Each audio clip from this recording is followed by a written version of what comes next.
Assalamualaikum warahmatullahi wabarakatuh. Ini adalah tugas pemodelan sistem dengan judul Rich Picture Diagram dan Influence Diagram tentang sistem thinking dalam menanggapi PSBB di sekitar masyarakat dengan menggunakan casual loop diagram. Nah, kita dari kelompok 14 dengan nama anggota saya Agus Irfan Chandra, lalu ada teman saya Ilyas Abdillah dan Afan Fahmi Aziz. Nah, setelah ini akan dijelaskan Rich Picture Diagram. Tolong disimak baik-baik ya. Nah, ini adalah Rich Picture Diagram.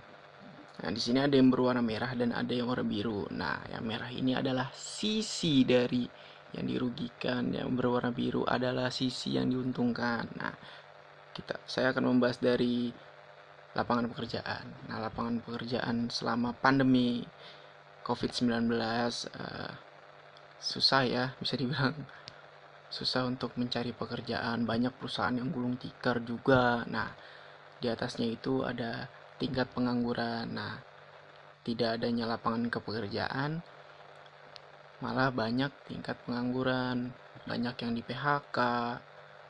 Nah, ya tidak bisa juga untuk menghidupi keluarga, ya bisa dibilang fase bingung lah gitu. Nah, di atasnya ada kriminalitas. Nah, banyaknya pengangguran, takutnya ada banyak kriminalitas seperti penjarahan, seperti copet, maling, ya seperti itulah. Nah, di sini di atasnya pun, di atas sebelah kiri ada jumlah kendaraan pribadi. Nah, jumlah kendaraan pribadi itu bisa dibilang harus dikurangi ya, karena bermacet-macetan itu takut tertular dari virus COVID-19. Nah, kita lihat ke kanan, di situ ada transportasi umum.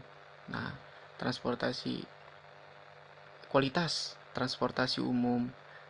Maaf.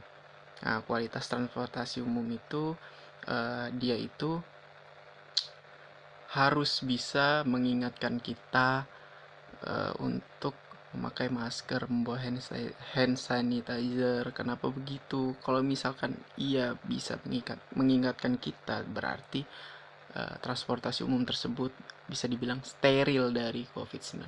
Nah, di atasnya pun ada penggunaan transportasi umum. Nah, penggunaan transportasi umum itu bisa dibilang jam operasional ya, seperti Transjakarta, KRL, lalu kapal, nah kayak gitu. Nah, itu dikurangi jam operasionalnya. Nah, yang satu lagi adalah yang berwarna biru. Nah, dari setiap aspek ini, kemacetan itu bisa dibilang diuntungkan karena tidak ada yang di rumah. Bisa dibilang sukses untuk menjalankan PSBB. Sekian, seperti itulah penjelasannya untuk Rich Picture Diagram. Di sini saya akan memberikan pendapat tentang PSBB dan segala aturan-aturannya. Pertama, aturan dulu ya. Aturan dari PSBB itu sendiri adalah sebuah dasar hukum peraturan pemerintah nomor 21 tahun 2020 dan Permenkes itu peraturan Menteri Kesehatan nomor 9 tahun 2020. Jadi aturannya itu ada sosial, pelanggaran sosial dan budaya, terus pelanggaran kegiatan, sama pelanggaran transportasi. Nah, itu dan keagamaan itu adalah sebuah aturan pemerintah yang dilarang. Dan dari sosial budaya itu sendiri maksudnya adalah contoh kayak perkumpulan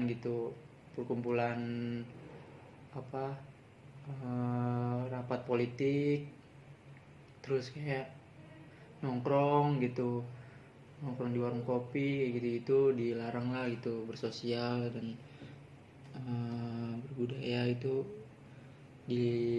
dilarang dulu, tidak dibolehkan di masa PSBB itu. Terus kedua ya kegiatan itu maksudnya dari sekolah, kegiatan belajar mengajar sama aktivitas kerja gitu.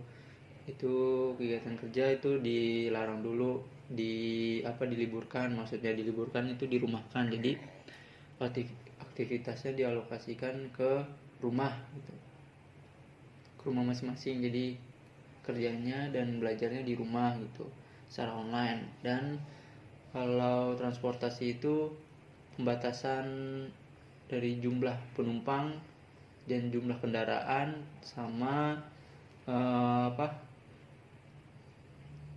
itu dua itu. Jadi maksudnya itu kalau pelanggaran transportasi itu, jadi contoh transportasi umum itu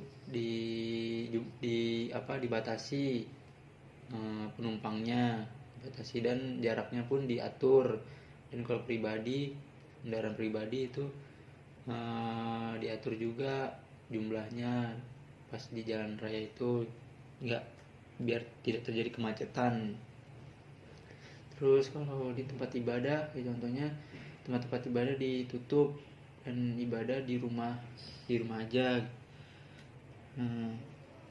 Kayak misalkan ada yang meninggal pun, itu kalau misalkan meninggalnya karena penyakit lain di luar dari COVID-19, itu boleh keluarganya mengikuti acara pemakaman, tetapi dimaksimalkan jumlah ya keluarganya maksimal 20 orang itu. Dan ada juga yang tidak dilarang itu, yang masih boleh beroperasi, kayak contohnya pasar-pasar swalayan yang menjual bahan-bahan pokok ya, karena itu kan bahan-bahan pokok itu bahan-bahan penting yang kebutuhan sehari-hari yang memang harus berjalan terus gitu. Jadi kayak minimarket, supermarket itu masih beroperasi di masa pandemi ini gitu. Ya, ada lagi kayak bank, ATM itu masih beroperasi juga. Media cetak, media elektronik itu tetap beroperasi karena mungkin apapun kebutuhan pokok kan itu butuh uang juga untuk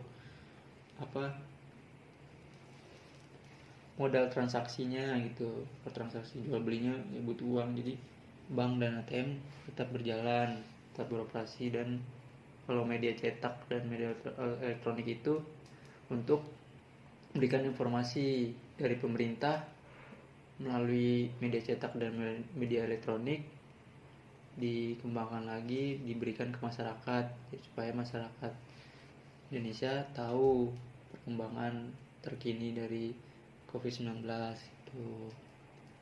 Jadi menurut saya dari PSBB ini sangat jelas sih, dan positifnya gitu sangat jelas, bertujuan untuk memutuskan mata rantai penyebaran gitu. Prosedurnya pun juga sangat jelas lah, sangat tertata sedemikian rupa supaya tidak meningkat jumlah positif manusia yang terdampak COVID-19 ini gitu, tidak tidak bertambah.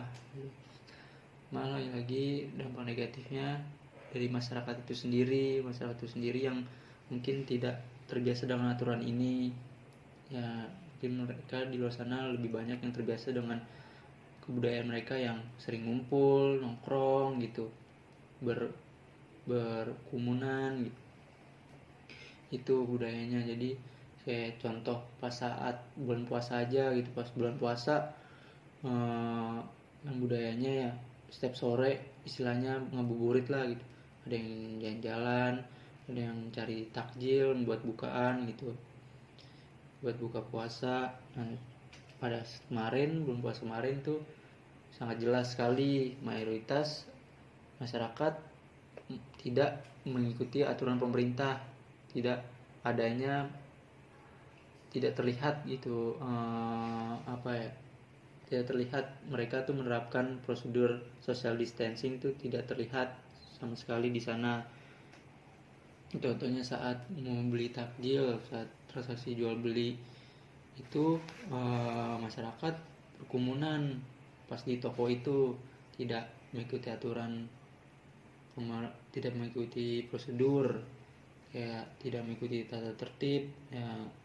Antrian mereka tuh tidak ada, cuma hanya berkerumunan dan berdekatan, itu sangat jelas sekali gitu. Dan ada juga yang pas saat naik motor, ada juga yang tidak memakai masker. Itu sih makanya dampaknya sangat jelas. Masih banyak di Indonesia, makin bertambah lah manusia yang terdampak COVID-19 ini, jumlahnya makin bertambah. Mungkin karena itu masyarakatnya yang belum terbiasa dengan sistem ini. Udah, itu saja dari saya. Sekian. Assalamualaikum warahmatullahi wabarakatuh.